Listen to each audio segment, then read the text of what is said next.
আজকে পাইথনের প্রথম ক্লাসে আমরা শিখব যে পাইথন কি,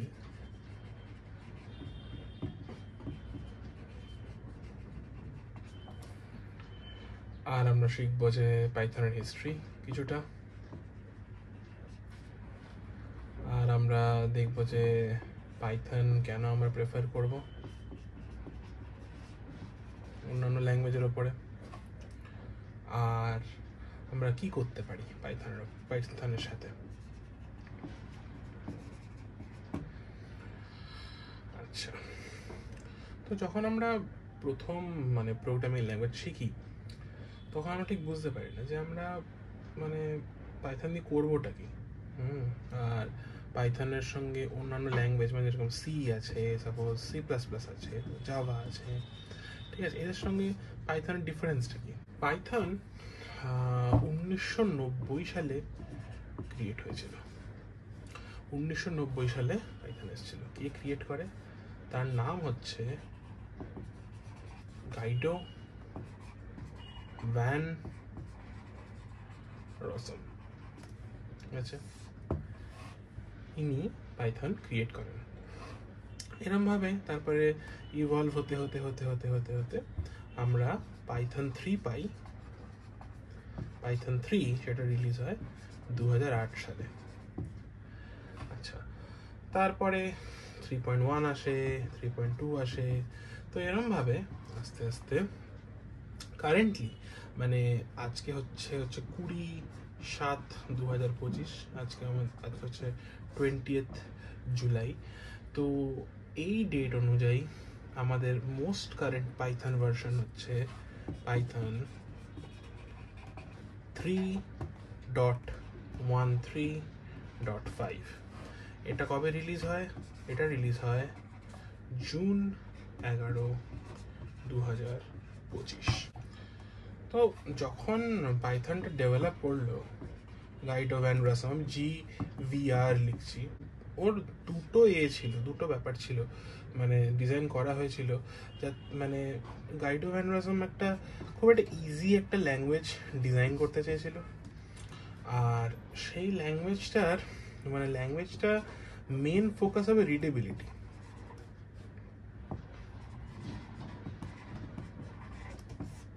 রিডেবিলিটি মানে কি?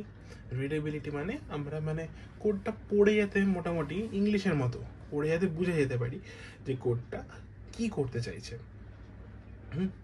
তো এই দুটো মেন জিনিস হচ্ছে পাইথনকে পপুলার বানাতে খুব সাহায্য করেছে। যবে থেকে পাইথনকে ডেভেলপ করা হয় সবচেয়ে ইম্পর্টেন্ট ফোকাস কিন্তু এই রিডেবিলিটিকেই দেওয়া হয়েছিল একদম প্রথম থেকে। তো এইটা একটা খুব ইম্পর্টেন্ট কারণ যার জন্য আমি বললাম যে পাইথন এখন অনেক বেশি পপুলার। আচ্ছা, তো আমরা পাইথন কেন চুজ করব? হঠাৎ এত ল্যাঙ্গুয়েজ থাকতে পাইথন কেন?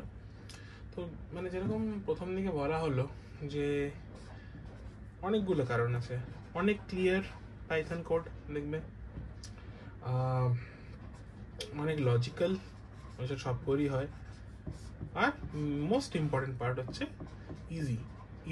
ইজি টু আন্ডারস্ট্যান্ড, খুব ইজিলি আমরা বুঝে যেতে পারি। আর easy to learn and understand. তার জন্য কি হয়, যে কোডটা তৈরি হয় ওটা খুব ইজি, অ্যাক্সেসেবল হয়ে যায় আমাদের জন্য। অন্য ল্যাঙ্গুয়েজ থাকা অন্য ল্যাঙ্গুয়েজেও তো আছে, তার থেকে Python is more easier to read. এটা তো আমি বললাম, কিন্তু কেন? অনেকগুলো কারণ আছে। সাপোজ সি বলো বা জাভা বলো বা C++ বলো, এরা কি করে? এরা এরকম দেখবে সেকেন্ড ব্র্যাকেট ইউজ করে। কিভাবে? কিসের জন্য?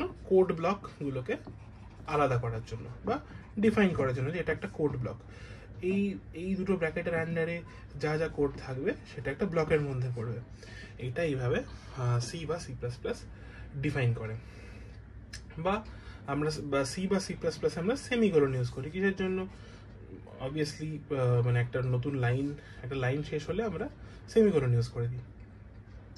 একটা স্টেটমেন্ট শেষ হলো, এরকম করে মানে সিতে লিখছি সাপোজ, বা C++ লিখছি সাপোজ, তো স্টেটমেন্ট 1 স্টেটমেন্ট 2 শেষ করে আমরা এরকম একটা সেমিকোলন দিয়ে দিই।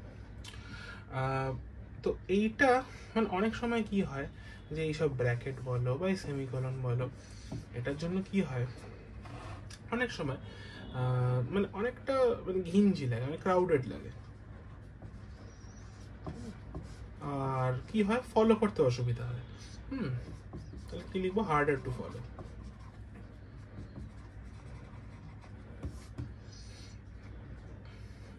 স্পেশালি কাদের জন্য, যারা একদম নতুন কোড আসছে, নতুন কোড করতে আসছে, তাদের জন্য অনেক ডিফিকাল্ট হয়। তো তার জায়গায় পাইথন কি করে, পাইথনে কি হয় ব্র্যাকেটের জায়গায় আমরা ইউজ করি ইনডেন্টেশন।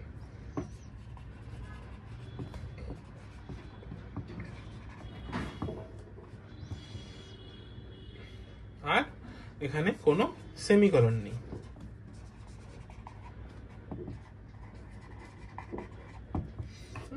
তাহলে কি এই দুটো কারণের জন্য পাইথন অনেক ক্লিন হয় আর ইজি টু আন্ডারস্ট্যান্ড হয়, ইংলিশের মতো।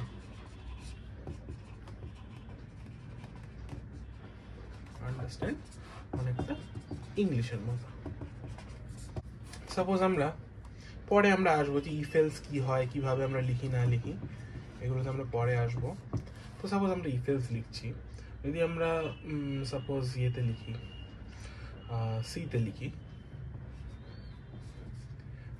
তো ধরো আমরা সাপোজ আমরা একটা কোনো প্রোগ্রাম লিখছি যেখানে মানে কোনো ক্লাবে এন্ট্রি পাবে কিনা কেউ, বা ভোট দিতে পারবে কিনা কেউ। তো আমরা এরকম দিতে পারি, if age greater than equal to 18 printf can vote।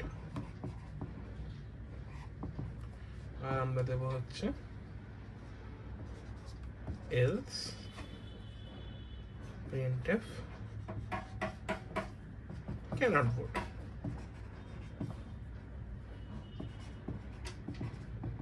হয়ে গেল,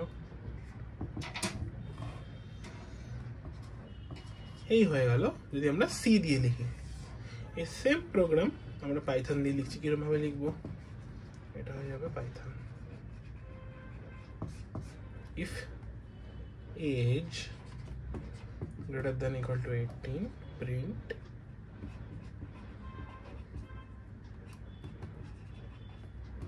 can vote else print cannot vote।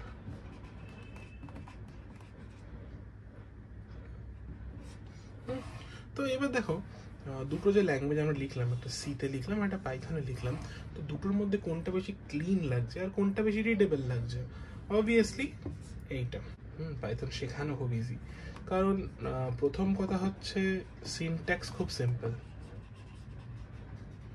পাইথনের। আমরা কি করতে পারি, ফোকাসটা কিসের উপর দিতে পারি, লজিকের উপরে, কি লজিকে আমরা প্রোগ্রামটা লিখতে পারছি। আমাদের কি নিয়ে চিন্তা করতে হবে না, সেমিকোলন নিয়ে চিন্তা করতে হবে না, ব্র্যাকেট নিয়ে চিন্তা করতে হবে না, এগুলো নিয়ে আমাদের চিন্তা করতে হবে না, আমাদের জাস্ট লজিক নিয়ে ভাবলেই হবে। আবার শুধু বিগিনারদের জন্য নয়, অনেক কোম্পানি যেমন ধরো গুগল কি করে অনেক সময় মানে অটোমেশনের জন্য তারপরে ব্যাকএন্ড সার্ভিসের জন্য, এগুলোর জন্য কিন্তু গুগল ইউজ করছে পাইথন। কেন? কারণ যত ক্লিন সিনট্যাক্স হবে তত বাগস কম হবে, বাগস মানে এরর। আচ্ছা, কোড রিভিউ করতে সুবিধা হবে, একটা কোম্পানিতে কোড রিভিউ করতে হয়, কোলাবোরেট করতে সুবিধা হবে, আর ডেভেলপমেন্ট টাইম অনেক কম লাগবে, ডেভেলপমেন্ট টাইম হয়ে যাবে ফাস্ট বা ফাস্টার দেন আদার প্রোগ্রামিং ল্যাঙ্গুয়েজেস। ঠিক আছে, তো এই কারণে গুগলের মতো কিছু মানে গুগলের মতো কোম্পানিও পাইথন ইউজ করছে। হ্যাঁ, তো তাহলে আমরা কি জানলাম যে পাইথনের এই যে ইন্ডেন্টেশন সিস্টেম যেটা আছে,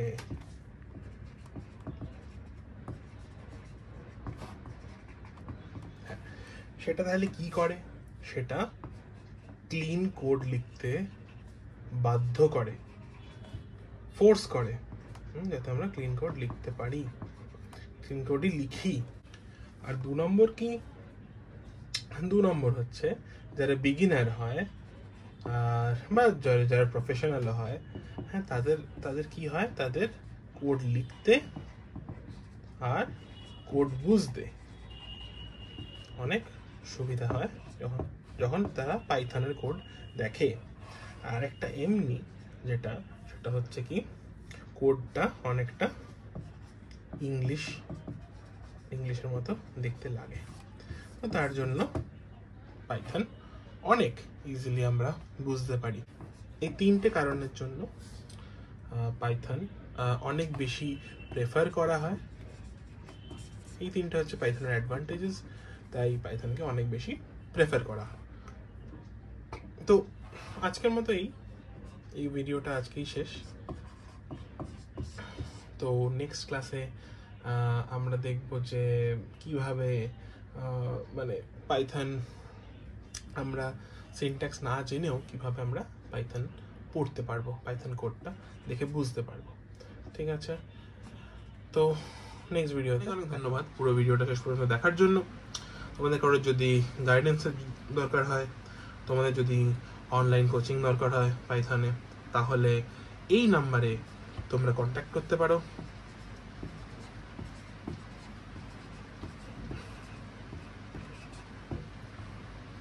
আর আমি খুব খুশি হব তোমাদের সবাইকে তোমাদের এই জার্নিতে হেল্প করার জন্য। এখানে জয়েন করলে কি কি হবে? প্রথম কথা, আমরা একদম বেস থেকে শুরু করি, কোনো আগের নলেজ দরকার পড়ে না। 1-on-1 সেশন হয়, গ্রুপ সেশন হয়। তাতে কি হবে, যদি তোমরা আগের কোনো কনসেপ্ট ভুলেও যাও তাহলেও তোমাদের প্রবলেম কোনো হবে না। ডাউট ক্লিয়ারিং থাকে অল টাইম।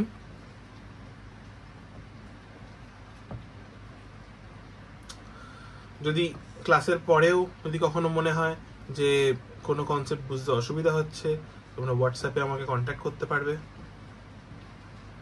বা ওভার ফোন তোমরা ডাউট ক্লিয়ারিং করতে পারবে। প্রত্যেকটা লেসন রেকর্ডেড অবস্থায় পাবে, লাইভ তো শেখানো হবেই, তার সঙ্গে রেকর্ডেড লেসনও তোমরা পেয়ে যাবে। এটা ছাড়া এক একটা কনসেপ্ট একদম প্র্যাকটিক্যাল এক্সাম্পলের সঙ্গে শেখানো হবে। প্রত্যেক উইকে অ্যাসাইনমেন্ট থাকবে, প্রত্যেক উইকে ফিডব্যাক নেওয়া হবে, কিছু মিনি প্রজেক্টস থাকবে যেটা তোমাদের, কারণ পাইথন তো খালি ক্লাস 12 পাস করার জন্য নয়, তোমাদের পরেও এগুলো অনেক কাজে লাগবে যদি তোমরা কম্পিউটার নিয়ে এগোতে চাও। টাইমিং অনেক ফ্লেক্সিবল, আর ফিজ অবভিয়াসলি অনেক অ্যাফোর্ডেবল। তো